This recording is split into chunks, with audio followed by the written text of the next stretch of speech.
There's a certain magical feeling that I'll never forget having as a kid. Maybe you remember it too. It was Friday night and you had just finished a big test at school that day, and you had no homework for the whole weekend.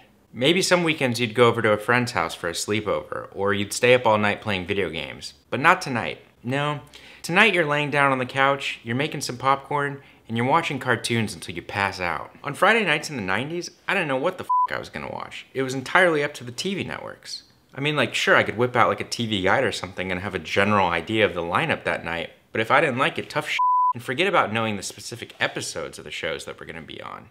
But there was something really special about that. Just not having any control and just hoping for an awesome lineup. And if I was given a dud of an episode, so what? I could whip out like a Nintendo Power magazine or a comic book or something and just let the anticipation build that the next episode would be better. And if I was stuck watching the same episode that I've seen 100 times, so what? I couldn't log on to like Facebook or Instagram or whatever and look at all the things I was missing out on. I was completely satisfied just relaxing with my snacks and watching my familiar and comforting cartoons, with the only light in the room coming from the warm glow of the TV. The 90s was an absolutely amazing time for cartoons, but two of my all-time favorite shows, no doubt, were Doug and Hey Arnold. Doug was one of the first Nickelodeon Nicktoons ever, with Hey Arnold coming out a few years later. But they both dealt with ordinary kids dealing with common coming-of-age problems. Doug and Arnold weren't the most popular kids ever, but they also weren't the biggest losers either. So a lot of kids could relate. Episodes often tackled topics that kids could really easily relate with too, like dealing with crushes at an early age, or how to handle fragile or even broken self-esteems. They also dealt with common everyday situations, like how to deal with bullying and accepting other people, even if they looked and acted differently. These shows were generally very wholesome and easy to watch. Doug especially felt very G-rated, whereas Hey Arnold was a little more edgy, though only slightly. But there was something that would occasionally happen. Every so often, you'd be home alone at night, notice that Hey Arnold or Doug was about to come on, so you'd go to the kitchen, you'd grab another snack, and you'd come back to find that the episode was scary. I mean, it wasn't really scary. It was like safe scary, you know? Like, it's like Disneyland at Halloween scary. Like, sure, you're seeing like ghosts and skeletons and pumpkins and shit, but like Mickey's right there with you, so like nothing too bad's gonna happen, right? No, really, right? It might be creepy, it might be a little weird, it might release a little bit of adrenaline, but at the end of the day, you know you're safe. No one is going to die. Doug and his friends are not about to be chainsawed. No, really, right? Tonight, I want to take us back and look at some of these scary episodes. So go grab your favorite snack, turn off the lights, and let's look at what made these episodes spooky and which ones are my personal favorites. Wow, we are really starting out strong with this one. This is one of my favorite scary Nicktoon episodes of all time, Doug on His Own. It starts out with the sound of thunder rolling in. Sorry, I don't know what this is. Just 1 second. Hello? Why don't you want to talk to me? Who is this? What's that noise? No, I made some popcorn. You made popcorn? Uh-huh. I only eat popcorn at the movies. No, I'm getting ready to watch some old kid shows, so, you know. Really? Which ones? Oh, some like old scary episodes of Doug and Hey Arnold. Do you like scary kid shows? I mean, yeah, I do. What's your favorite scary kid show? I don't know, probably like Are You Afraid of the Dark or Goosebumps or something. Then why the f*** are you not watching Are You Afraid of the Dark or Goosebumps? What did you say? Look, I gotta go. Don't hang up on me. Jeez, Friday night, I guess, you know, like, you know how it goes. I don't know, what the f***. Doug on His Own starts out with the sound of thunder rolling in. I just love that sound. Thunder that is far away for now. There's no rain yet, but you can see the dark clouds off in the distance, and it's moving in really, really fast, and it's just about to just start downpouring. Doug's parents and sister are heading out for the night, so he's gonna be completely home alone. But he's super pumped about it. He like dances around in his underwear a la Risky Business. He drinks milk from the carton like a f***ing badass. He jumps on his bed. I mean, he's having a great time. And his dad gave him money for pizza, so he calls the pizza place, and he just goes like, "Hello, Speedy Pizza? I want everything with everything on it." And he just hangs up. I mean, does that seriously work? Thank you for choosing Pizza Hut. My name is Lauren. Can I get your phone number with the area code first? "Hello, Speedy Pizza? I want everything with everything on it." Alright, well, we'll see if that worked. Doug then decides to watch some TV, and he picks the show Freak Out Theater, which is definitely a nod to like those awesome late night horror variety shows like Monster Vision that would show a bunch of super weird B movies. And it just so happens that the scary movie that's on Freak Out Theater that night is about a dude that has the house all to himself, just like Doug, so he's instantly relating with that character. And you know, it's kind of funny because I'm home alone tonight, so I'm kind of seeing myself in Doug, who's seeing himself in the guy in the movie. Are you home alone tonight?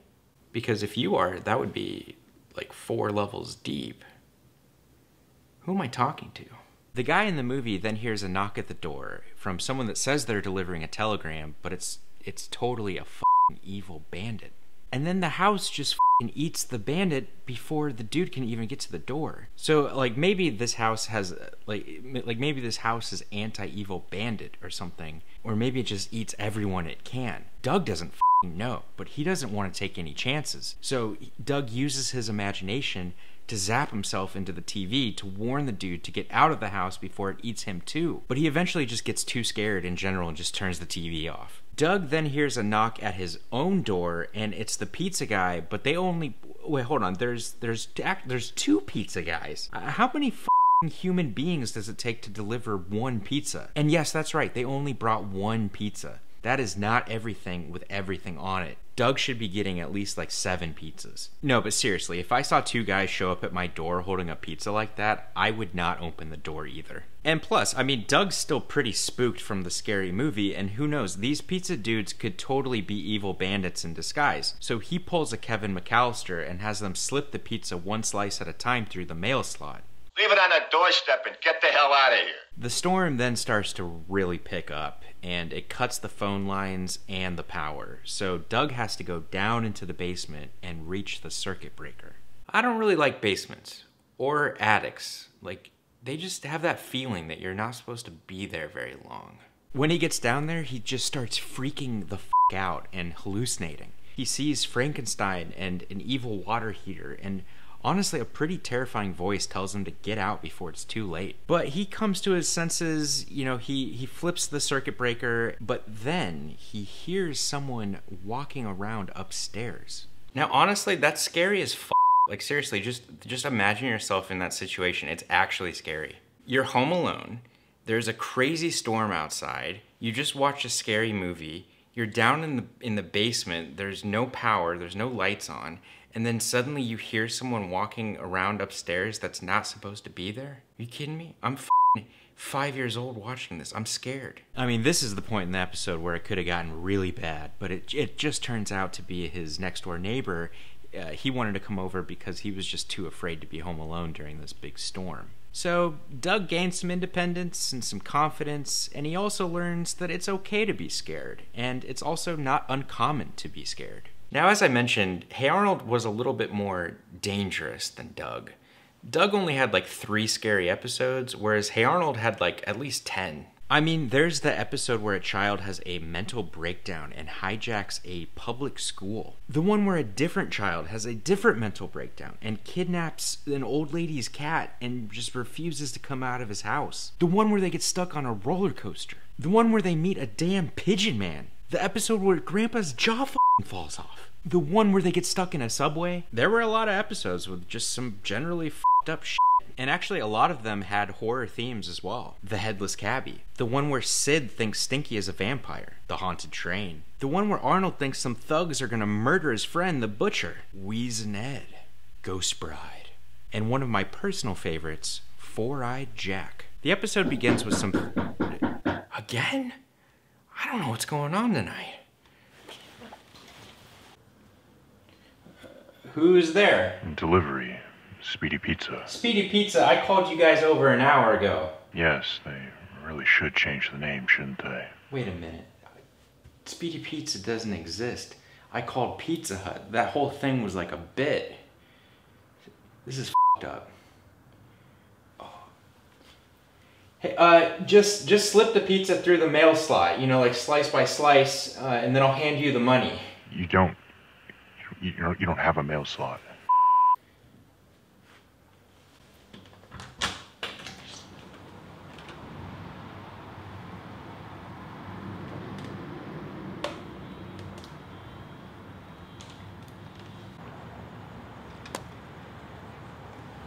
Did my f***ing house eat that guy?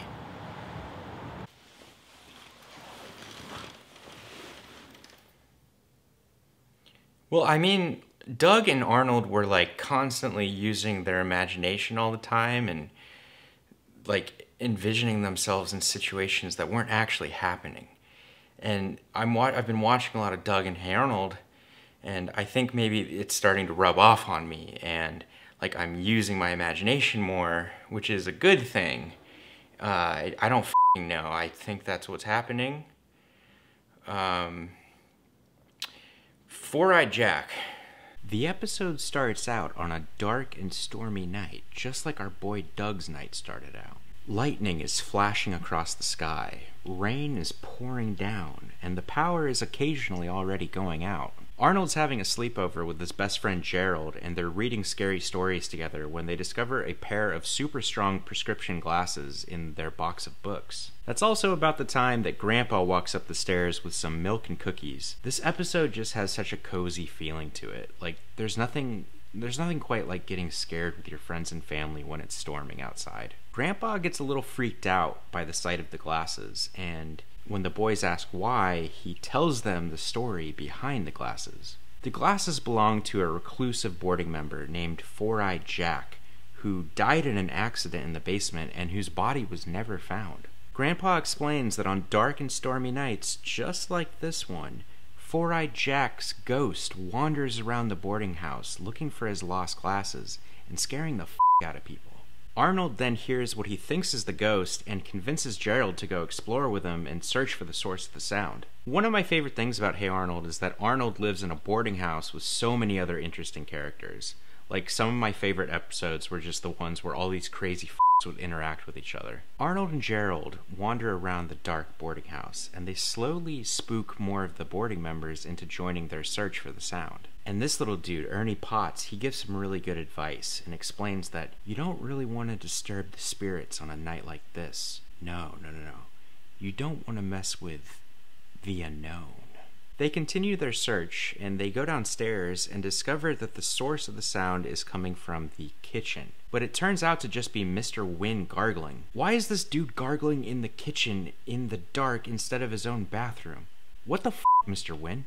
So, for a second, they think that the case is closed, but then they hear an even creepier noise than before. They keep looking for the sound, and it leads them to a hallway closet, where they discover a secret passageway behind some of the coats. Past the coats, they discover a stairway down into the basement, because, you know, of course it goes down to the basement.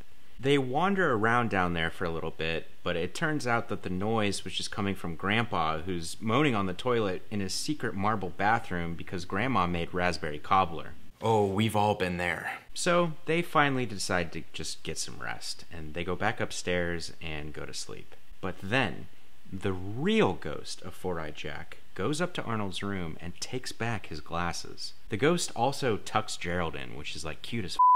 I just love these two episodes because it deals with kids getting freaked out at their own houses. Like, I remember, you know, growing up and similar things happening to me where, like, I'm home alone, it's dark out, it's storming, maybe, like, I hear something off in the distance that's kind of, like, creeping me out, the power goes out, like, what the f***? It's not even raining here. All right, this is not a big deal. I can just go downstairs and reset the circuit breaker just like Doug. I've been downstairs like a bazillion times. Like, this is not a big deal. Like, it's fine. We'll just do it real quick. Here I come. Yep. All of us. You and me and all of us. Down the stairs.